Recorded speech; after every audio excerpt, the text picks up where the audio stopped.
TVT au cœur de l'information.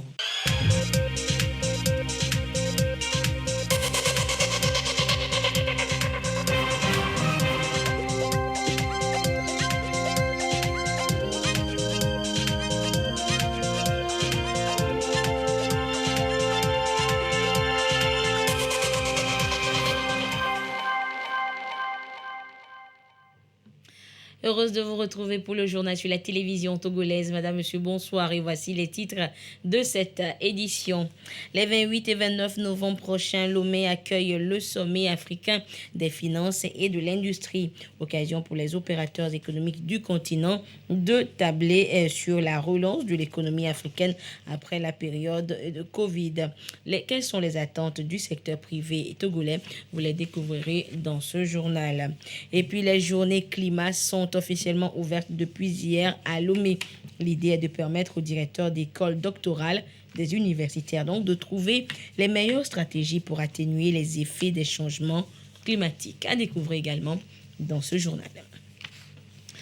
Voilà donc pour les titres. D'abord, sachez que le président de la République, Faure Sozimna Nyazingbe, a participé ce mardi aux travaux du sommet des chefs d'État de l'initiative d'Accra qui s'est tenu dans la capitale ghanéenne. Les dirigeants de l'initiative d'Accra ont ensemble examiné la situation sécuritaire dans ce cadre de concertation et nous reviendrons en détail donc sur les travaux de cette rencontre dans nos prochaines éditions.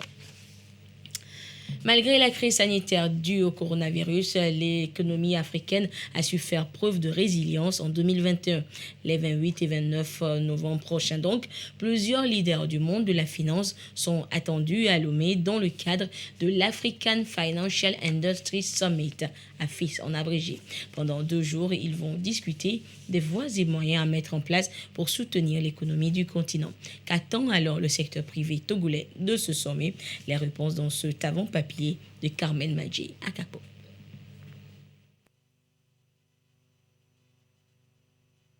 L'Afrique doit désormais confirmer son potentiel pour se remettre sur le chemin de l'émergence de façon durable et inclusive. La finance est donc au cœur de nombreux enjeux de l'accélération des échanges commerciaux à la relance économique.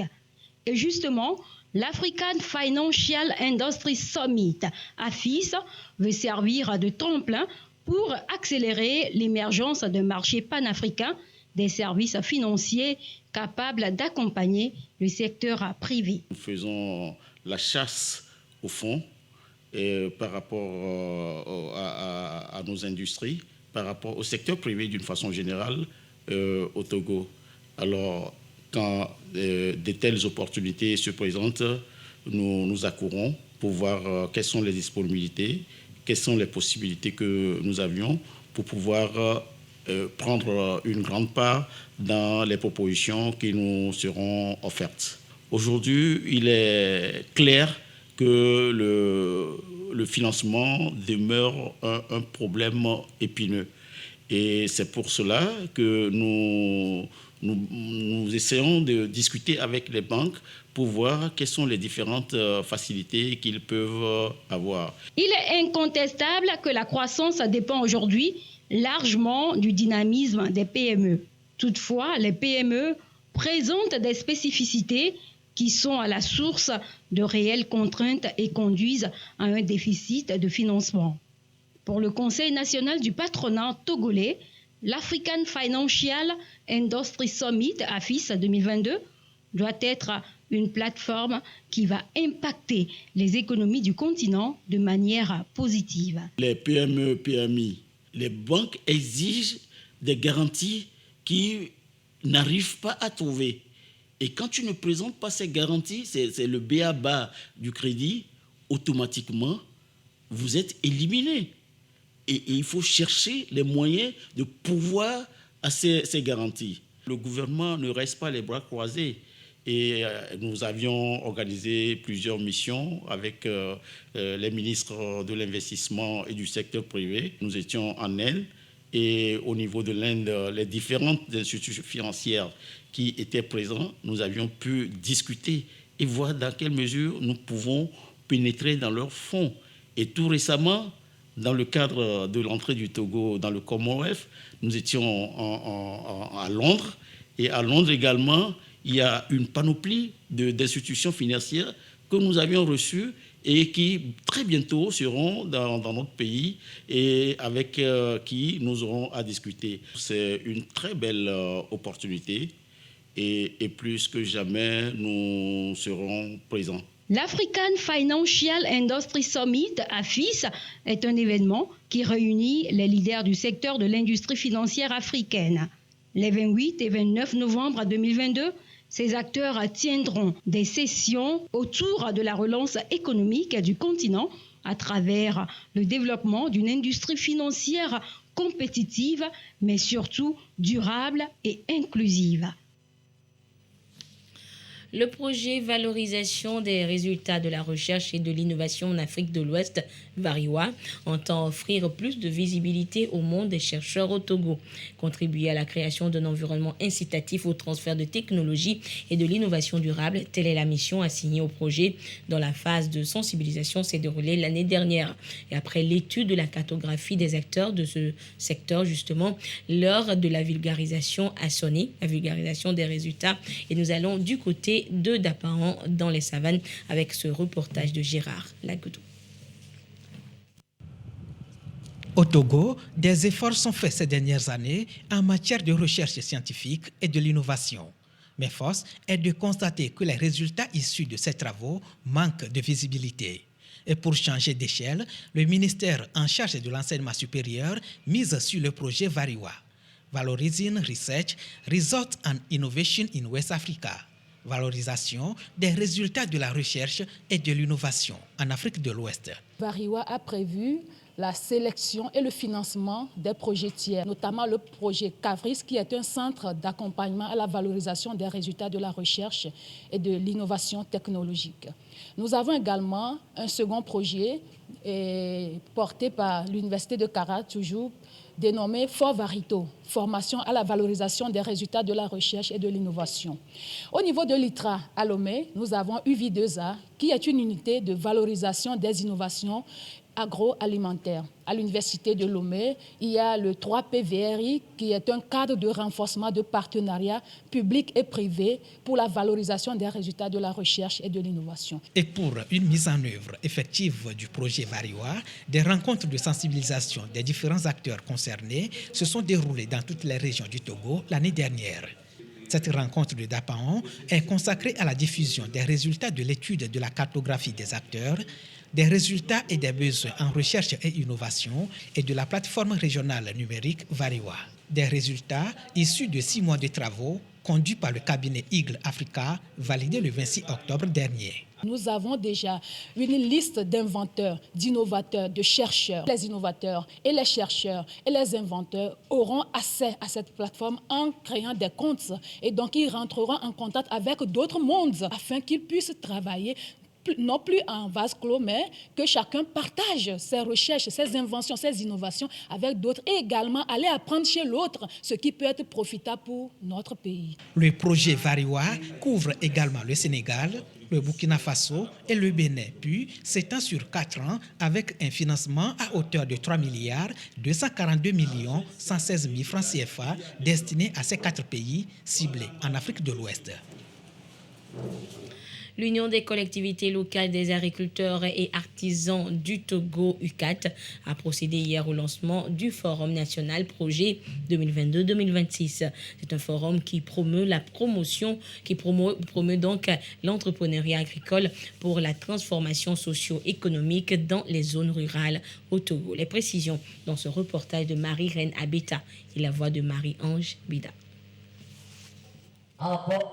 3000 producteurs agricoles et artisans à former au cours des 5 prochaines années. C'est l'objectif visé par le projet Promotion de l'entrepreneuriat agricole pour la transformation socio-économique des zones rurales au Togo. À travers sa mise en œuvre, l'Union des collectivités locales des agriculteurs et artisans du Togo, UCAT, entend promouvoir l'entrepreneuriat agricole dans toutes les régions du Togo. Notre objectif, c'est d'accompagner les producteurs dans la production, la transformation et la commercialisation des produits. apporter un renforcement des capacités de ces producteurs en créant des centres de formation en entrepreneuriat. Accompagner et aider les entrepreneurs à faire développer leur entreprise et pour ceux qui viennent de créer, de les aider aussi à développer leur entreprise. L'idée est de booster l'économie nationale. Au bout des 5 ans, les bénéficiaires du projet devront être à même d'accroître leur rendement. Pour y arriver, tout un programme bien concocté. L'accompagnement des producteurs à l'obtention des financements, le renforcement des capacités en créant des centres de formation pour les accompagner dans le renforcement des capacités, les appuyer à avoir des équipements pour pouvoir améliorer la transformation, la production et la commercialisation de ces produits, de faire le suivi, accompagnement et le renouvellement de ces centres pour pouvoir les accompagner à atteindre l'objectif de notre projet. Le gouvernement va mobiliser plus de 20 millions de francs CFA pour la mise en œuvre du projet. Il peut compter sur ses partenaires techniques et financiers, notamment la GIZ, la FAO, la Banque mondiale et le Programme des Nations unies pour le développement. Le Centre ouest africain de services scientifiques sur les changements climatiques et l'utilisation adaptée des terres Ouaskal organise à Lomé depuis hier les journées climat. Elles réunissent jusqu'à demain mercredi les directeurs des 12 écoles doctorales de Ouaskal en Afrique de l'Ouest en vue d'échanges pour davantage favoriser l'atténuation des effets du changement climatique dans les différents pays. Les précisions avec Clarisse Anticlé. Vers la synergie et la collaboration entre le monde universitaire et les institutions dans la lutte contre les changements climatiques. Les Journées Climat édition 2022 ouvrent les discussions. Une initiative du Centre ouest africain de services scientifiques sur les changements climatiques et l'utilisation adaptée des terres, Ouaskal. Ces 3 journées vont être consacrées à déterminer des synergies d'action, des recherches ou des actions concrètes pour pouvoir lutter contre le changement climatique. Certains font certaines choses que d'autres ne connaissent pas. Aujourd'hui, on va mettre en nu tout ce que chacun fait et comment nous pouvons travailler ensemble pour pouvoir lutter contre le changement climatique. Du 21 au 23 novembre, donc, les 12 écoles doctorales de Ouaskal en Afrique de l'Ouest, à travers leurs directeurs et responsables, vont échanger pour développer des solutions et moyens d'adaptation et de résilience des populations face aux effets pervers des changements climatiques. Nous renforçons les capacités en matière d'énergie, aussi bien dans le cadre des énergies traditionnelles que des énergies renouvelables pour l'ensemble des pays membres de Ouaskal. Il y a 2 ans, nous avons initié un nouveau programme qui s'appelle Hydrogène vert. L'hydrogène vert, c'est l'énergie du futur. C'est l'énergie qui ne va pas polluer et nos pays africains disposent de ressources énormes. Voilà pourquoi notre université, en collaboration avec des universités comme l'université de Lomé et les autres universités de la sous-région, se sont battus pour pouvoir former, renforcer les capacités des Africains pour que nous puissions être prêts pour l'exploitation de cette ressource-là. Si nous ne faisons pas de renforcement des capacités pour ceux qui ont déjà fini l'université depuis 10-20 ans, comment seront-ils au courant de ces actions et des initiatives en cours? Donc, il est plus que jamais important que nous continuions à évoluer ensemble, à se donner la main, tous les partenaires académiques et non académiques, et à partager les connaissances pour que nous puissions faire de nos populations des populations résilientes. Au lendemain de la conférence des Nations Unies sur les changements climatiques COP27, qui a accouché des recommandations, notamment pour l'amélioration du climat, de l'alimentation, de la santé, de l'énergie, des actions concrètes s'imposent. Ces journées climat de Ouaskal vont déjà jeter les bases. Et dans la région centrale aussi, on réfléchit à la lutte contre les affres des changements climatiques et des échanges menés par les associations de jeunes et de femmes de la région. Sur place, la correspondance de Désiré Aloy. Le changement climatique porte un coup dur à l'environnement et constitue aujourd'hui un grand défi à relever pour renverser la tendance. Les jeunes et les femmes doivent être des acteurs dans l'action de riposte, d'atténuation et d'adaptation. Ceux au niveau de la région centrale, préoccupés aussi par l'accès à la terre, renforcent leur leadership. L'objectif vise à influencer les politiques et programmes du secteur agricole togolais. Nous avons constaté qu'il y a vraiment des femmes sur la ZAP, mais ce n'est pas normalement ce qu'il faudrait. Ce n'est pas le cas. Donc il faut aller vers le plaidoyer pour que les autorités améliorent ce qui est réservé aux femmes. Nous constatons au niveau des ZAP qu'il y a présent des jeunes, il y a présent des femmes, mais la proportion n'est pas respectée. Et nous demandons aussi aux autorités de pouvoir voter une loi qui stipule que l'agriculture doit être considérée comme métier pour les jeunes. Il faut aider les jeunes aujourd'hui à emblaver librement l'agriculture.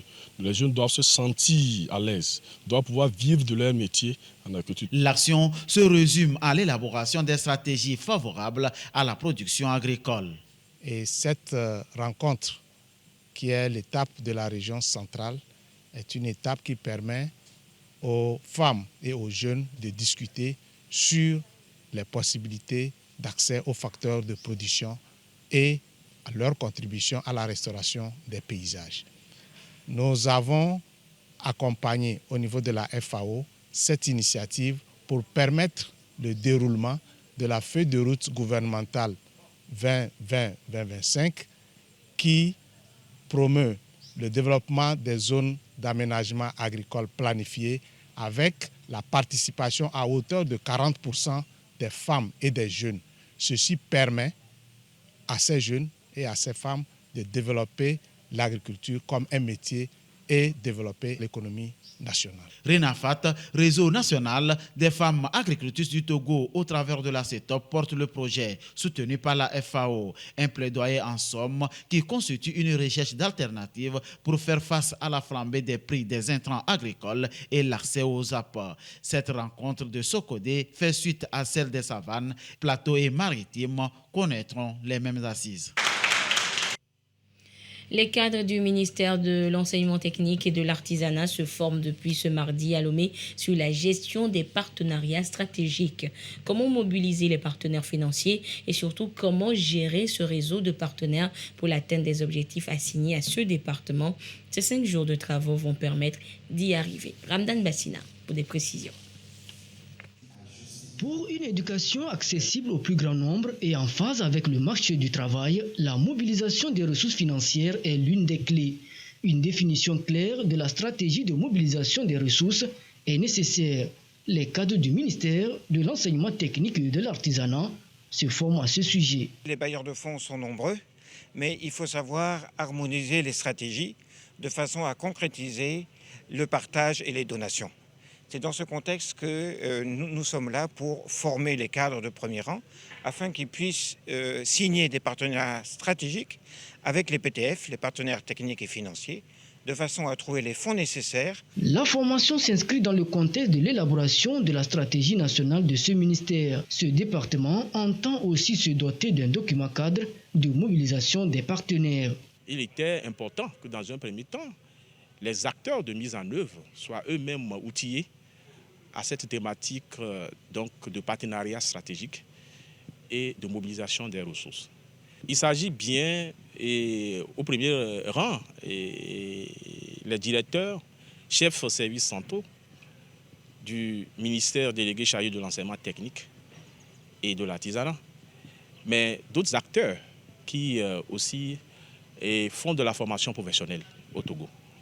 C'est d'ailleurs tous ces acteurs qui étaient là en avril 2022 pour la validation sociale de la stratégie. Les projets P9 et P10 font partie des stratégies pour l'atteinte de la feuille de route assignée au ministère de l'Enseignement technique et de l'Artisanat.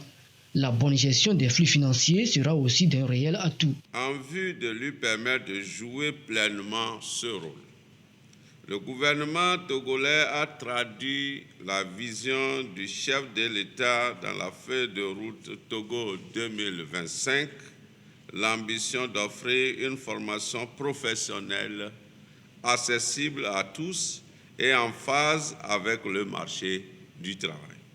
Pour concrétiser ces projets prioritaires, le gouvernement, sous la houlette du président de la République, prend les dispositions idoines, notamment pour la construction, la réhabilitation et l'équipement des infrastructures pédagogiques, la création des IFAD.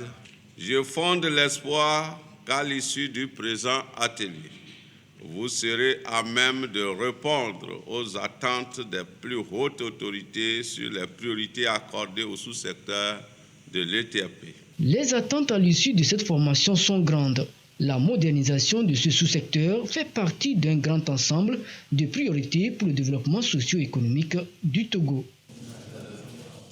Ce n'est plus qu'une question d'heure. D'ici demain, les nouveaux délégués pays du Haut Conseil des Togolais de l'extérieur seront officiellement installés. Mais bien avant, ils se forment sur leur mission, ce qu'ils devront faire pour attirer plus d'investisseurs étrangers au Togo. Et le forum est ouvert depuis ce matin à Lomé. Le compte rendu avec Ekoui Salah. Et les possibilités que le pays offre. Ce sont les nouveaux membres du Haut Conseil des Togolais de l'extérieur. Ils sont 48 délégués pays venus des 5 continents.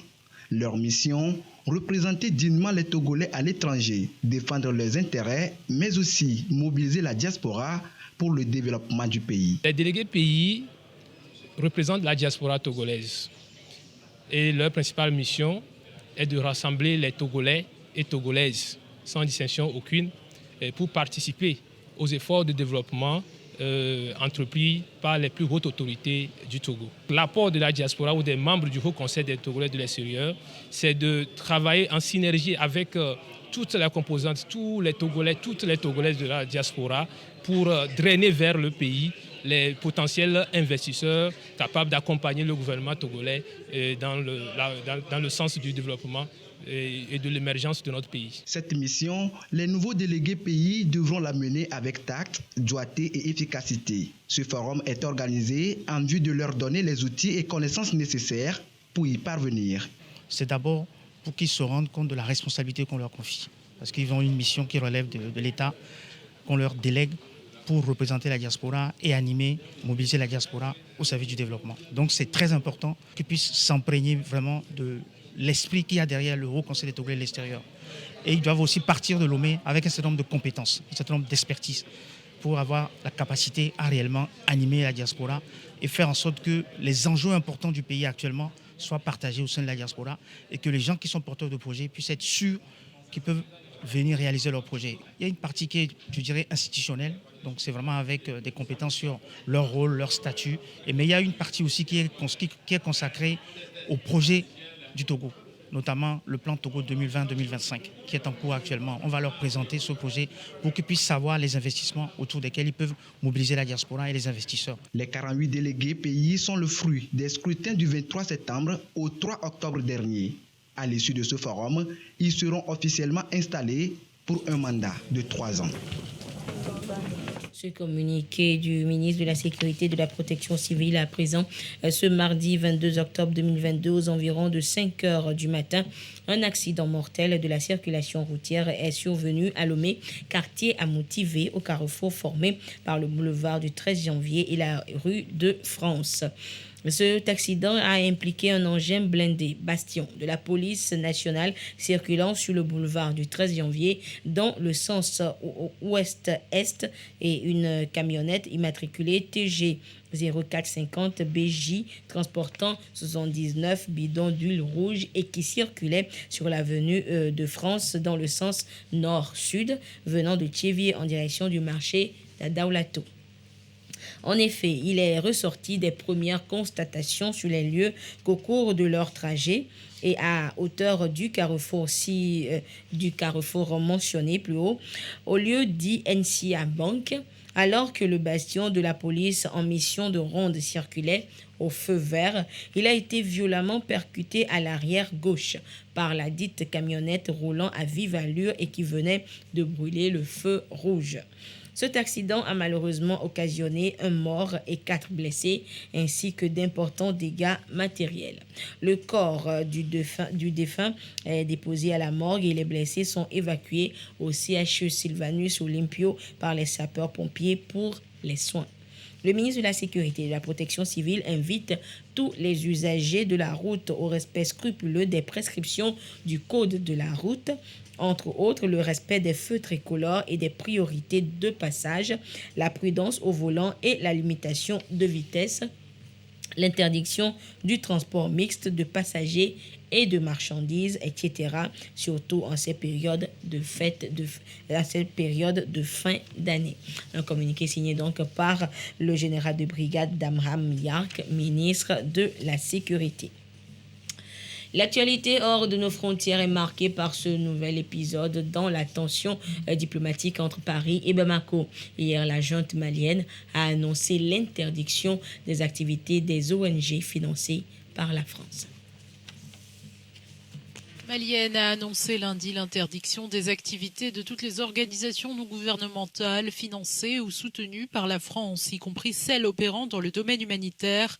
Le colonel Abdoulaye Maïga a annoncé sa décision dans un communiqué largement diffusé sur les réseaux sociaux et les télévisions locales. En conséquence, le gouvernement de la transition décide d'interdire avec effet immédiat toutes les activités menées par les ONG opérant au Mali sur financement ou avec l'appui matériel ou technique de la France, y compris dans le domaine humanitaire. Cette décision concerne de nombreuses ONG auxquelles la France continue à apporter son soutien en dépit de la dégradation des relations entre les deux pays depuis plus d'1 an. Le colonel Maïga dénonce un subterfuge destiné à déstabiliser et isoler le Mali. En application de ces principes, cette décision de la France, prise depuis février 2022, ne suscite aucun regret, d'autant plus qu'elle contribue à la restauration de notre dignité, bafouée par une junte française spécialisée d'une part dans l'octroi d'aides déshumanisantes pour notre peuple et utilisée comme moyen de chantage des gouvernants, et d'autre part dans le soutien actif aux groupes armés terroristes opérant sur le territoire malien. Depuis mai 2021 et un second coup d'État confortant leur emprise, les colonels se sont détournés de la France, poussés vers la sortie, et dont les derniers soldats ont quitté le pays en août après 9 ans d'engagement contre les djihadistes aux côtés de l'armée malienne. Les colonels se sont tournés militairement et diplomatiquement vers Moscou. Et la France annonce également ce mardi le retrait de ses troupes du côté du Burkina Faso. L'autre actualité, c'est ce lourd bilan après une attaque djihadiste au Tchad. Selon la présidence tchadienne, l'attaque aurait été perpétrée par des éléments du groupe Boko Haram, faisant une dizaine de victimes dans le camp des militaires tchadiens. Une dizaine de militaires tchadiens ont été tués mardi dans l'attaque de leur poste par des djihadistes près de Ngouboua, dans la région du lac Tchad, dans l'ouest du pays. C'est la présidence tchadienne qui a annoncé l'information. Son communiqué fait état des blessés, des militaires tchadiens essentiellement, sans toutefois en préciser le nombre. L'attaque a été perpétrée dans une zone où Boko Haram et sa branche dissidente État islamique en Afrique de l'Ouest mène régulièrement aussi des exactions contre les forces armées et les civils du Cameroun, du Niger et du Nigeria. Pourtant, il y a 10 jours, lors d'un déplacement dans la région, le général Mahamat Idriss Déby Itno avait tenté de minimiser la capacité des djihadistes à s'attaquer aux forces armées dans la région. Le lac Tchad est un vaste étendue d'eau et de marécages parsemé de centaines d'îlots dont certains servent de repères aux djihadistes de Boko Haram. En février de cette année, 5 soldats tchadiens avaient été tués par des djihadistes dans la même région. Retour en page nationale avec ces communiqués. Pour terminer, le commissaire général de l'Office togolais des recettes OTR porte à la connaissance des candidats au recrutement des agents de surveillance du territoire douanier suivant l'appel à candidature externe numéro 08 du 11 octobre 2022 que les résultats de présélection après dépouillement et étude de conformité des dossiers sont disponibles et peuvent être consultés à partir de demain, mercredi 23 novembre 2022, en intégralité sur le site internet de l'OTR, le www.otr.tg.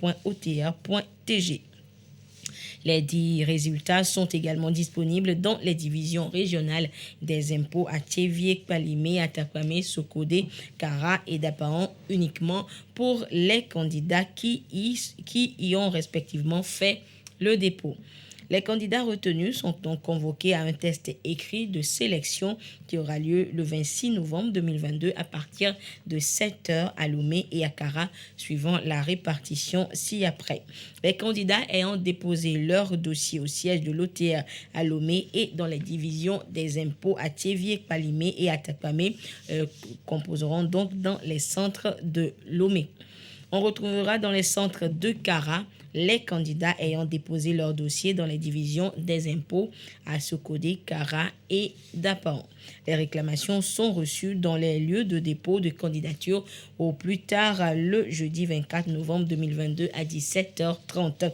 Il est à noter que les listes de répartition des candidats par salle sont disponibles sur le site internet de l'OTR et peuvent être consultés également dans les lieux de dépôt de candidature à partir de demain, mercredi 23 novembre 2022. Les candidats sont invités également à se munir de leur carte nationale d'identité ou de leur passeport en cours de validité le jour du test.